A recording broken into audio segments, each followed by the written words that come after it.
کچھ چیزیں بہتری کی طرف جا رہی ہیں، کیونکہ یہ جو کیس بھی ہوا ہے اسرائیل کے خلاف، یہ بھی ساؤتھ افریقہ لے کے ہیں. مسلمان کنٹریز 57 مسلمان کنٹریز ہیں، لیکن ان میں سے کسی نے بھی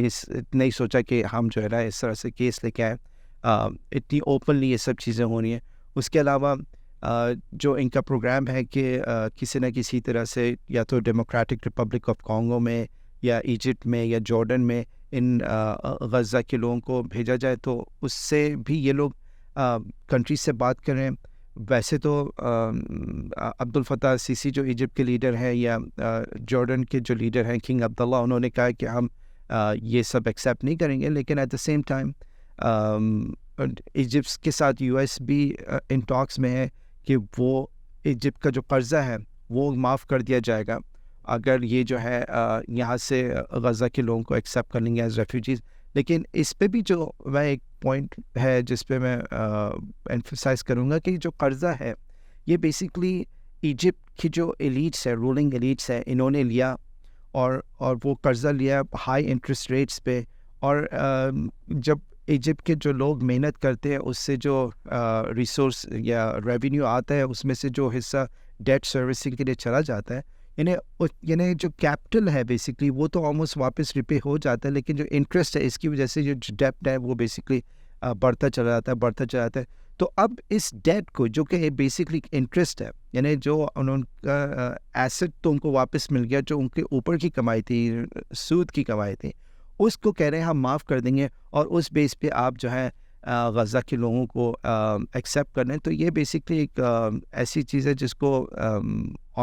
آن پرنسپل ایکسیپٹ نہیں کرنا چاہیے، کیونکہ یہ بالکل ہی غلط بات ہے کہ بیسکلی ایک تو آپ نے چوری کی ایک کسی کی لینڈ کے اوپر، ان کے ساتھ بہت عرصے تک زیادتی بھی تھی، اور الٹا آپ جو ہے ان کو اس طرح سے کمپنسیٹ کریں کہ آپ سے کہہ رہے ہیں آپ یہاں سے نکل جائیں، ہم تو آپ کو کچھ بھی نہیں دیں گے، بلکہ ہمارے نزدیک تو آپ اٹس بیٹر یو ڈیڈ، یعنی یہ ان کی سینٹیمنٹس ہیں. تو لیٹس سی کہ مسلم کنٹریز جو ہے وہ اس کو کس طرح سے فائٹ بیک کرتی ہیں اور یہ کیس کہاں تک پہنچتا ہے.